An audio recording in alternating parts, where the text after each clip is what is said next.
প্রিয় ভাই ও বোনেরা, আসসালামু আলাইকুম।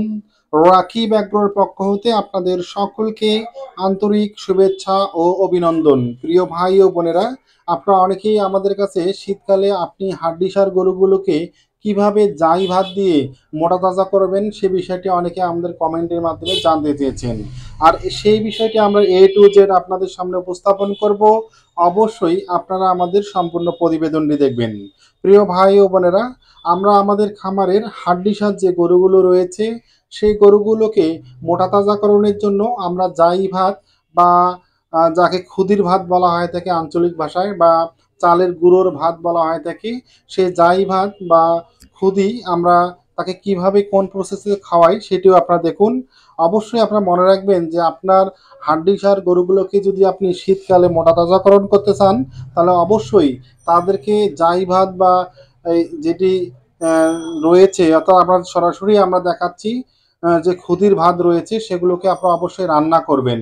অবশ্যই আপনি চাইলে দুবেলা খাওয়াতে পারেন বা একবারও খাওয়াতে পারেন। আমরা এই জাই ভাতের সঙ্গে দেখতেছেন যে আমরা আলু দিয়েছি, কারণ আমাদের উত্তরবঙ্গে আলুর মূল্য অনেকটাই কম, যার কারণে 1 কেজি আলু 4 থেকে 5 টাকায় আমরা পেতে পারি।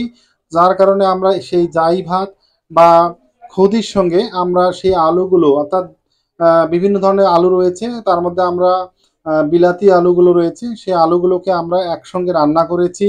এই রান্না করা জাই ভাতগুলো আমরা আমাদের যে হান্ডিসার গরুগুলো রয়েছে সেই গরুগুলোকে প্রতিদিন সকালে একবার দেই এবং বিকালে আমরা একবার দিতেছি।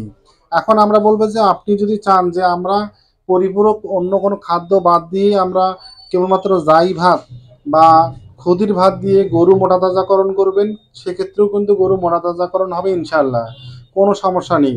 কিন্তু আপনি যদি চান যে আমরা সেই জাই ভাতের সঙ্গে আরও অন্য খাবার দিব, যেমন ভুট্টার গুঁড়া দিতে পারেন আপনারা, সেক্ষেত্রে আপনারা খাওয়াতে পারেন, কারণ ভুট্টার গুঁড়া একটি ফাইবারযুক্ত খাবার। আর এই ভুট্টার গুঁড়াটি কিন্তু মোটা তাজাকরণের ক্ষেত্রে সবচেয়ে বেশি কাজ করে থাকে। তাই আমরা বলবো যে খুদির সঙ্গে, অর্থাৎ খুদির যে ভাতগুলো আপনারা খাওয়াবেন সেই খুদির ভাতের সঙ্গে অবশ্যই ভুট্টার গুঁড়া আপনারা খাওয়াতে পারেন। এর সঙ্গে যদি আপনারা চান সবচেয়ে কম মূল্যে বর্তমান সময়ে যে কোলেস্টরগুলো রয়েছে সেখান থেকে আপনারা চাইলে আলুগুলো ক্রয় করতে পারেন। এই তিনটি যে যে খাদ্য রয়েছে এই তিনটি খাদ্য যদি আপনি মিক্সার করে খাওয়ান সেক্ষেত্রে দেখবেন যে আপনার গরুটি সবচেয়ে কম দিনে, অর্থাৎ চাইলে 15 থেকে 20 দিনের মধ্যে দেখবেন যে তার অনেক পরিবর্তন এসেছে এবং গরুটি খুব দ্রুত গতিতে মোটা তাজাকরণ হবে। এখন ভাই আপনারা অনেকেই বলতে পারেন যে খুদির ভাত বা জাই ভাত খাওয়ালে গরু মোটা তাজাকরণ হয় কিভাবে? আমরা বলবো যে খুদির ভাত বা জাই ভাত যখন আপনি খাওয়াবেন তখন আপনার গরুটার কিন্তু পানির পরিমাণটা বৃদ্ধি হবে তার শরীরের মধ্যে, এবং তার শরীরটি কিন্তু ফুলবে বা আস্তে আস্তে কিন্তু ডেভেলপ হতে থাকবে। এভাবে যদি আপনারা কন্টিনিউ তাদেরকে কিছুদিন, অর্থাৎ আপনারা যে 5 থেকে 10 দিন খাওয়ান সেক্ষেত্রে দেখবেন যে তার চেহারার কিন্তু অনেকটাই পরিবর্তন হবে। কিন্তু আমরা আপনাদের বারবার বলবো যে একই পরিমাণে খাওয়াবেন না, অবশ্যই আস্তে আস্তে তার পরিমাণটা বৃদ্ধি করবেন। অর্থাৎ 5 দিন যে পরিমাণে খুদির ভাত বা জাই ভাত খাওয়াবেন তার পরের 5 দিন তা সেটি বেশি পরিমাণে খাওয়াবেন। অর্থাৎ প্রথম 5 দিন যদি আপনি তাকে হাফ কেজি বা 1 পোয়া খাওয়ান তাহলে পরের 5 দিন তাকে 1 কেজি খাওয়াতে হবে। এভাবে আপনি খাওয়াবেন। এবং এই জাই ভাত বা খুদি ভাতগুলো যদি আপনি পানির সাথে মিক্সার করে দেন সেক্ষেত্রেও দিতে পারেন। আর পানিটি অবশ্যই আপনারা দেখবেন যে আপনার গরুটি যে পরিমাণে খায় সে পরিমাণে দিবেন, বেশি পানি দেওয়ার প্রয়োজন এমনটাও নয়।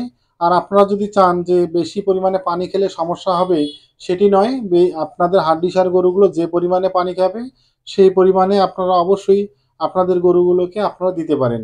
প্রিয় ভাই ও বোনেরা, আমরা গরু এবং ছাগলের জাত উন্নয়ন এবং মোটা তাজাকরণের যে বিষয়গুলো আপনাদের সামনে উপস্থাপন করি সেগুলো কিন্তু বাস্তব ভিত্তিক এবং আমাদের প্রমাণিত। তাই আমরা বলবো যে আমাদের চ্যানেলের প্রতিবেদনগুলো যদি আপনাদের ভালো লেগে থাকে অবশ্যই আপনারা আমাদের চ্যানেলটি সাবস্ক্রাইব করবেন, বেল বাটনটি ক্লিক করে আমাদের সাথে থাকবেন। আমরা নিত্য নতুন প্রতিবেদন নিয়ে আপনাদের সাথে হাজির হব। আমরা বলবো যে অবশ্যই আপনি আপনার গরু বা ছাগলকে দ্রুত গতিতে মোটা তাজাকরণের জন্য এই কৌশলগুলোই কিন্তু বড় বড় ফার্মে ব্যবহার করা হয় থাকে। কিন্তু আমরা যারা গ্রামে বসবাস করি আমরা কিন্তু এই কৌশলগুলো অনেক সময় ব্যবহার করতে পারি না। তাই আমরা বলবো যে আপনাদের গরুগুলো দেখবেন যে এই জাই ভাত বা খুদি দিয়ে যদি চান মোটা তাজাকরণ করতে তাহলে দেখবেন যে খুব কম সময়ের মধ্যে মোটা তাজাকরণ করতে পারবেন ইনশাল্লাহ। তাই আপনাদের সকলকে ধন্যবাদ আমাদের সঙ্গে থাকার জন্য। রাকিব অ্যাগ্রোর সঙ্গে থাকার জন্য ধন্যবাদ।